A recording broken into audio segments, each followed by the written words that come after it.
दो प्रमुख संप्रदायों का पालन किया जाता है, जिनमें से एक है जैन बुद्धिज्म। आपने अक्सर हंसते हुए बुद्ध, लाफिंग बुद्धा की मूर्तियां देखी होंगी। अधिकतर लोग इसे जापान से जोड़ते हैं, लेकिन वास्तव में यह चाइनीज बुद्धिज्म की देन है और आज पूरी दुनिया में लोकप्रिय हो चुकी है। लेकिन सबसे बड़ा सवाल यह उठता है, आखिर बुद्ध के विचार भारत से निकलकर चीन जैसी विशाल और प्राचीन सभ्यता में कैसे पहुंचे, जहां पहले से ही कन्फ्यूशियस और ताओवाद जैसी गहरी धार्मिक और दार्शनिक परंपराएं मौजूद थीं। वहां बौद्ध धर्म के लिए जगह बनाना कैसे संभव हुआ।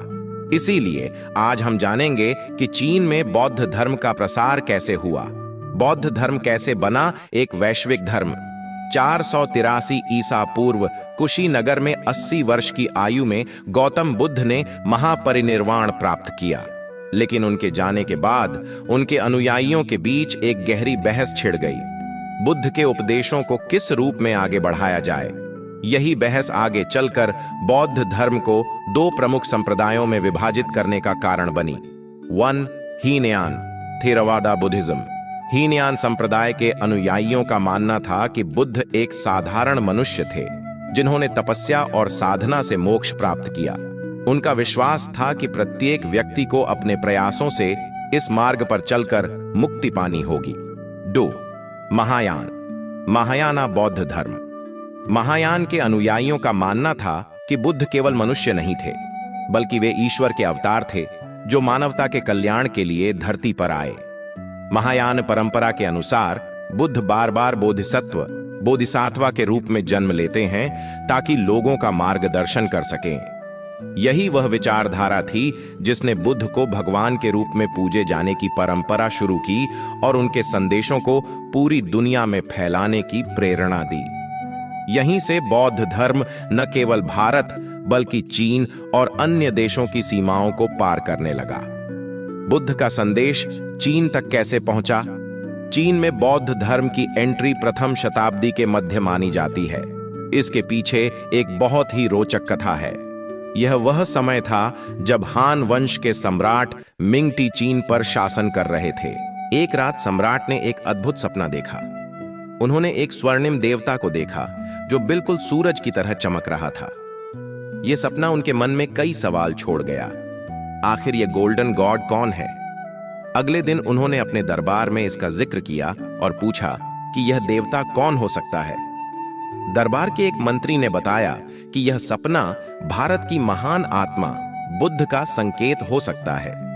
बुद्ध के बारे में माना जाता था कि उन्होंने ज्ञान की ऊंचाई को प्राप्त कर भगवान बन गए हैं।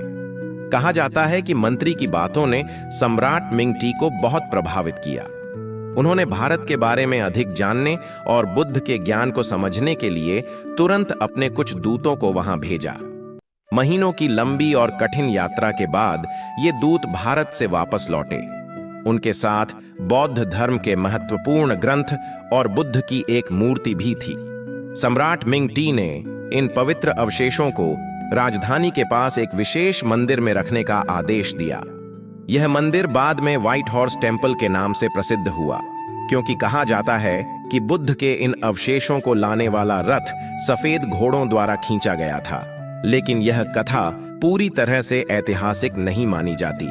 पर जैसा कि इतिहास हमें सिखाता है, किसी भी धर्म को आम लोगों के बीच स्थान बनाने के लिए उससे जुड़ी कई मिथक कथाएं गढ़ी जाती हैं। इसी तरह इस कहानी के जरिए चीन के लोगों के मन में बुद्ध के उपदेशों और उनके प्रभावों को पहुंचाने की कोशिश हुई। लेकिन अगर इतिहासकारों की माने तो इस बात के कई प्रमाण मिलते हैं कि बौद्ध धर्म चीन में सिल्क रूट के जरिए ही पहुंचा। इसका वास्तविक समयकाल पहली शताब्दी माना जाता है। लेकिन अगले 100 वर्षों तक चीन में बौद्ध धर्म का प्रसार बहुत धीमा रहा। इसका एक बड़ा कारण यह था कि गौतम बुद्ध खुद कभी चीन नहीं गए थे, न ही उन्होंने वहां के लोगों को सीधे उपदेश दिए। इसीलिए बुद्ध के विचार सिल्क रूट के जरिए जब चीन पहुंचे तो वहां के लोगों के लिए वे उतने रिलेटेबल नहीं लग रहे थे। एक और बड़ी समस्या यह थी कि बौद्ध धर्म को विदेशी माना जा रहा था। चीन के लोग पहले से ही ताओवाद और कन्फ्यूशियस दर्शन को मानते थे, जो उनके मार्गदर्शन के लिए पर्याप्त था। ऐसे में उन्हें एक नए विदेशी धर्म को अपनाने की जरूरत महसूस नहीं हुई। इसके अलावा बुद्ध के सूत्रों और ग्रंथों की भाषा भी चीन की भाषा से मेल नहीं खाती थी। यही कारण था कि बुद्ध के उपदेशों को समझना बहुत मुश्किल हो रहा था। जो ग्रंथ भारत से चीन लाए गए थे, उनके ट्रांसलेटर्स उन्हें सही ढंग से समझने और अनुवाद करने में अक्सर समर्थ नहीं होते थे। शुरुआती अनुवाद बहुत अजीब और असंगत होते थे। साथ ही उन उपदेशों में जो गहरे रूपक मेटाफोर्स छिपे होते थे, वे भी अनुवाद में सही तरह से नहीं आ पाते थे। परिणाम यह हुआ कि चीन के अधिकांश लोग इस अजनबी धर्म और उनके सुनहरे देवता में कोई विशेष रुचि नहीं ले रहे थे। उनके पास पहले से ही ताओवाद और कन्फ्यूशियस का दर्शन था, जो उनके मार्गदर्शन के लिए पर्याप्त था। यही कारण था कि प्रारंभिक दौर में बौद्ध धर्म को चीन में स्वीकार किए जाने में कठिनाइयों का सामना करना पड़ा। इसीलिए वे बौद्ध धर्म को समझने का अधिक प्रयास भी नहीं कर रहे थे। यही कारण था कि पहली से दूसरी शताब्दी तक चीन में बौद्ध धर्म आम लोगों तक नहीं पहुंच पाया। लेकिन दूसरी सदी की शुरुआत में चीन में एक नए युग की दस्तक हुई, विभाजन का युग। हान राजवंश, जिसने करीब 400 वर्षों तक चीन पर शासन किया था, अब धीरे धीरे कमजोर पड़ने लगा। 220 ईस्वी में शुरू हुआ गृह युद्ध चीन को अगले 400 वर्षों तक अशांत रखेगा। हान साम्राज्य के पतन के बाद चीन पहले 3 बड़े राज्यों में विभाजित हुआ, फिर धीरे धीरे यह 16 से अधिक छोटे राज्यों में बंट गया। इन राज्यों के बीच लगातार संघर्ष होते रहे, जब तक कि 7वीं शताब्दी की शुरुआत में चीन फिर से एक नहीं हो गया। लेकिन इन्हीं 400 वर्षों के अशांत काल ने बौद्ध धर्म को चीन में पैर जमाने का अवसर दे दिया। इन गृह युद्धों की एक प्रमुख वजह थी मध्य एशिया और स्टेपी के मैदानों से आने वाले गैर चीनी समुदायों का मेनलैंड चीन में बसना। कुछ समुदायों को जबरन बसाया गया, कुछ युद्ध जीतकर चीन में घुसे और कुछ ने स्वेच्छा से चीन को अपना नया घर बना लिया।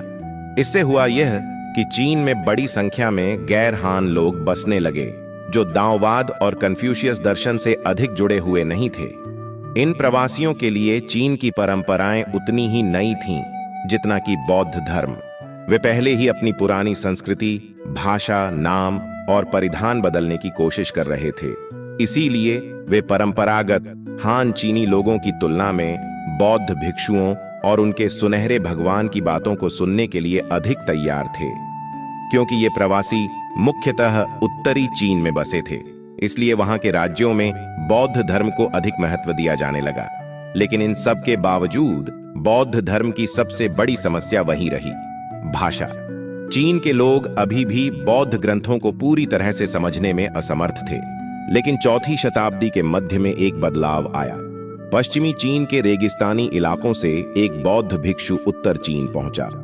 इस भिक्षु का नाम था कुमार जीव। उत्तर चीन, जहां बौद्ध धर्म को समझने की कोशिशें जारी थीं, वहां पहुंचकर कुमार जीव ने वह कर दिखाया जो अब तक कोई अन्य बौद्ध भिक्षु नहीं कर पाया था। उन्होंने बौद्ध ग्रंथों का ऐसा प्रभावी और सुंदर अनुवाद किया जो चीन के साहित्य और संस्कृति के अनुरूप था। इस अनुवाद में पहले की तरह कोई जटिलता नहीं थी। कुमार जीव की अनुवाद कला ने पहली बार बौद्ध धर्म के वास्तविक उपदेशों को आम लोगों के लिए सरल और सुलभ बना दिया। यही कारण है कि कहा जाता है बौद्ध धर्म पहली शताब्दी में ही चीन पहुंच चुका था, लेकिन इसे समझने और अपनाने में चीन को पूरे 400 वर्ष लग गए। इस महान बदलाव का पूरा श्रेय कुमार जीव को जाता है। उनके विचारों ने चीन के सामाजिक और मानसिक परिवेश में एक नई क्रांति ला दी। यह परिवर्तन और भी महत्वपूर्ण इसलिए था क्योंकि 6वीं शताब्दी तक चीन निरंतर गृह युद्ध और हिंसा के दौर से गुजर रहा था। इस काल को पीरियड ऑफ डिसयूनिटी कहा जाता है। इस दौर में चीन की पारंपरिक फिलॉसफी, खासकर कन्फ्यूशियस के विचार, अपनी प्रासंगिकता खोने लगे थे। कन्फ्यूशियस की शिक्षाएं साम्राज्य और सामूहिक सद्भाव की बात करती थीं, लेकिन उस समय चीन में 16 अलग अलग राज्यों का गठन हो रहा था। ऐसे में हम सब साथ क्यों नहीं रह सकते? जैसे आदर्शवादी विचारों पर विश्वास करना मुश्किल हो गया था। इसके अलावा कन्फ्यूशियस का यह दावा कि मनुष्य स्वभाव से दयालु और अच्छे होते हैं, लगातार 200 वर्षों की हिंसा के दौर में बिल्कुल फिट नहीं बैठ रहा था। इस अस्थिरता और नैतिकता के संकट के बीच लोग एक नए विश्वास की तलाश में थे। बौद्ध धर्म ने इस खाली जगह को भरने का काम किया। कुमारजीव के अनुवाद ने बुद्ध के वास्तविक उपदेशों को सरल और सटीक रूप में प्रस्तुत किया। ये उपदेश समय की हिंसा और अस्थिरता के बीच सबसे व्यावहारिक और प्रासंगिक लगे। जब लोगों को यह समझ आया कि बौद्ध धर्म जीवन के दुख, अस्थिरता और हानि के चक्र से मुक्ति का मार्ग दिखाता है, तो यह विचार तेजी से फैलने लगा। इस तरह कुमारजीव के योगदान ने न केवल बौद्ध धर्म को चीन में लोकप्रिय बनाया, बल्कि इसे वहां के समाज में परिवर्तन लाने वाली एक नई विचारधारा के रूप में स्थापित किया। लेकिन जब बौद्ध धर्म चीन में अपने पैर जमाने की कोशिश कर रहा था, तब उसे सबसे बड़ी चुनौती दाओ धर्म से मिली। दाओ धर्म पहले से ही चीनी समाज में गहरी जड़ें जमा चुका था और उस समय अव्यवस्थित और संघर्षमय जीवन में लोगों को एक नई दृष्टि प्रदान कर रहा था। इसकी मूल शिक्षा दाओ नामक एक रहस्यमय शक्ति पर आधारित थी, जिसे ब्रह्मांड की सभी घटनाओं का आधार माना जाता था। दाओ धर्म के अनुसार यह शक्ति यिन और यांग ऊर्जा के संतुलन से प्रभावित होती है। यिन और यांग प्रकाश और अंधकार, अच्छाई और बुराई के बीच संतुलन है, जो एक दूसरे के बिना अस्तित्व में नहीं रह सकते। यह विचार चीनी समाज के लिए सांत्वना का एक प्रमुख स्रोत बन चुका था। दाओ धर्म मानता था कि मृत्यु के बाद व्यक्ति दाओ में विलीन हो जाता है और असीम शक्तिशाली बन जाता है। इसी वजह से दाओ धर्म के प्रभाव के कारण बौद्ध धर्म को नई चुनौतियां मिलनी शुरू हुईं। दक्षिणी चीन में दाओ धर्म नव दाओ के रूप में विकसित हुआ, जो रहस्यवाद और आध्यात्मिक गुणों के अध्ययन पर केंद्रित था। वहीं उत्तरी चीन में दाओ धर्म का एक अलग रूप विकसित हुआ। यहाँ इस परंपरा ने बौद्ध धर्म से कई विचार और प्रथाएं अपनाई, जिनमें मठों में रहने, पुनर्जन्म और कर्म चक्र जैसी अवधारणाएं शामिल थीं। यहाँ तक कि दाओ धर्म की कला और चित्र भी बौद्ध धर्म की शैली से प्रभावित होने लगे थे। लेकिन इसके बावजूद उत्तर चीन में दाओ धर्म को श्रेष्ठ माना जाने लगा। कुछ लोग यहाँ तक कहने लगे कि दाओ धर्म के संस्थापक लाओ त्से ही असल में भारत गए थे और वहां उन्होंने बुद्ध के रूप में जन्म लिया था। यहीं से पहली बार बौद्ध धर्म का चीन में म्यूटेशन हुआ। यह दाओ धर्म के साथ मिलकर एक नए चीनी बौद्ध धर्म का रूप लेने लगा, जिसे जन बौद्ध धर्म कहा गया। 7वीं शताब्दी की शुरुआत में तांग राजवंश का उदय हुआ और इसके साथ ही चीन में एक नया युग शुरू हुआ। तांग राजवंश ने फिर से एकता स्थापित की और देश में स्थिरता लाई, जिससे बौद्ध धर्म को भी अपनी जड़ें मजबूत करने का अवसर मिला। हालांकि अब भी चीन में बौद्ध धर्म का वास्तविक रूप समझने के लिए बहुत कुछ बाकी था। बौद्ध धर्म को अब अपनी सच्चाई के साथ चीनी संस्कृति, भाषा और दर्शन से मेल बैठाने की जरूरत थी, ताकि वह पूरी तरह से चीनी समाज में समाहित हो सके। और इस कार्य को पूरा किया एक महान बौद्ध भिक्षु शांगजांग ने। 729 ईस्वी में शांगजांग ने चीन से भारत तक की कठिन यात्रा शुरू की।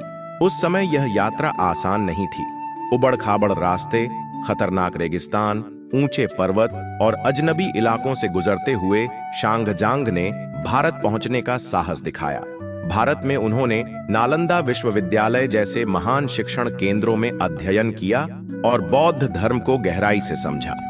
करीब 16 साल बाद जब वे चीन लौटे, तो उनके साथ 657 संस्कृत ग्रंथ और बौद्ध धर्म से जुड़ी अनेक पवित्र वस्तुएं थीं। ये ग्रंथ बौद्ध धर्म के सिद्धांतों और विचारों का गहन ज्ञान समेटे हुए थे, लेकिन इनमें से ज्यादातर पहले कभी चीनी भाषा में अनुवादित नहीं हुए थे। शांगजांग ने चीन लौटने के बाद इन ग्रंथों के अनुवाद का एक विशाल कार्य शुरू किया। उनके इस कार्य ने बौद्ध धर्म को एक नई दिशा दी।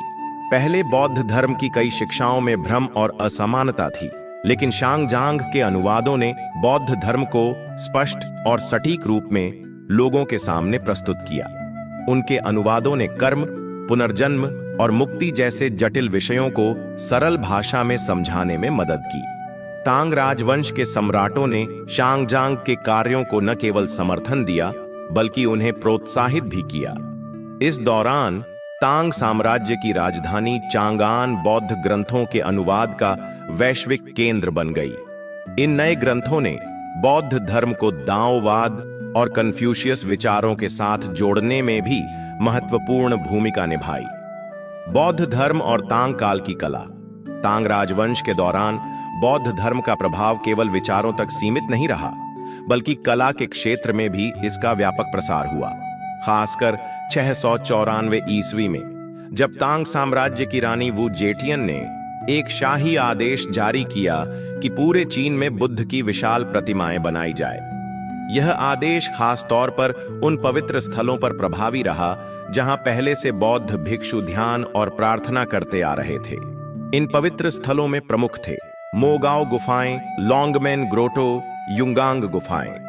तांग काल के अंत तक बौद्ध कला की यह शैली और भी विकसित हुई, खासकर लेशान बुद्ध की विशाल मूर्ति जो एक पहाड़ी की चट्टान में उकेरी गई थी।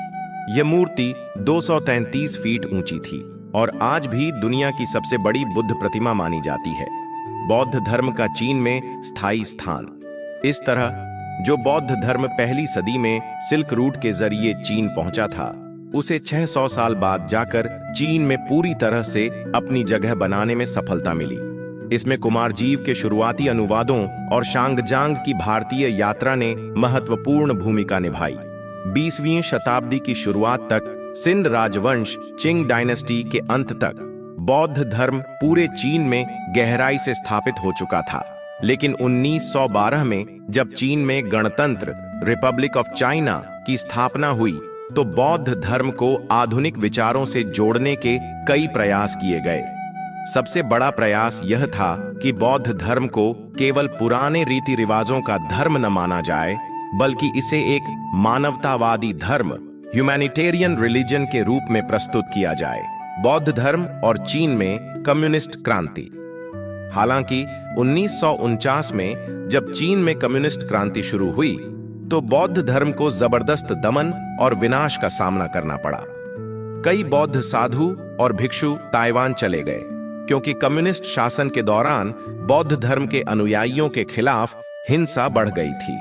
माओ जेडोंग की सरकार ने बौद्ध धर्म को 4 पुरानी चीजों 4 ओल्ड्स में शामिल किया और इसे अंधविश्वास के रूप में प्रचारित किया। बौद्ध भिक्षुओं पर हमले किए गए, उन्हें उनके पद से हटाया गया, गिरफ्तार किया गया और शिविरों में भेज दिया गया। बौद्ध ग्रंथों को जला दिया गया, मंदिरों और मठों को व्यवस्थित रूप से नष्ट कर दिया गया और बौद्ध कला को भी बर्बाद कर दिया गया। इस दौर में बौद्ध अनुयायियों ने सार्वजनिक रूप से अपने धर्म का पालन बंद कर दिया। यह समय बौद्ध धर्म के लिए एक डार्क पीरियड था, लेकिन इसके बावजूद बौद्ध धर्म चीन से पूरी तरह खत्म नहीं हुआ। बौद्ध धर्म का पुनर्जागरण। बाद के वर्षों में बौद्ध धर्म ने फिर से चीन में अपनी जगह बनाई। आज की वास्तविकता यह है कि चीन में बौद्ध धर्म को मानने वाली सबसे बड़ी आबादी रहती है। चीन की कुल जनसंख्या का लगभग 33.3% हिस्सा बौद्ध अनुयायियों का है, जिनकी संख्या 47 करोड़ से अधिक है।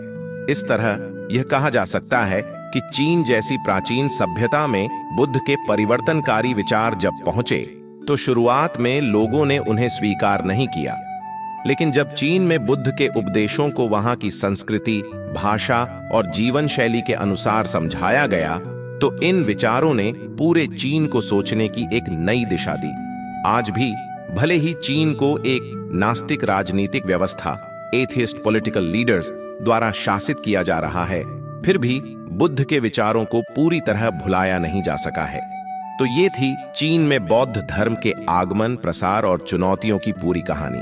बुद्ध के विचारों ने चीन के समाज को एक नई दिशा दी और समय के साथ बौद्ध धर्म वहां के जीवन का एक अभिन्न हिस्सा बन गया। हालांकि इतिहास में कई उतार चढ़ाव आए, कभी इसे अपनाया गया तो कभी इसका दमन हुआ, लेकिन इसके बावजूद आज भी चीन में बौद्ध धर्म को मानने वालों की संख्या करोड़ों में है। अगर आपको यह वीडियो पसंद आया हो तो इसे लाइक करें, कमेंट में अपनी राय दें और चैनल को सब्सक्राइब करना न भूलें। आगे भी ऐसे ही ज्ञानवर्धक विषयों पर वीडियो लाते रहेंगे। धन्यवाद।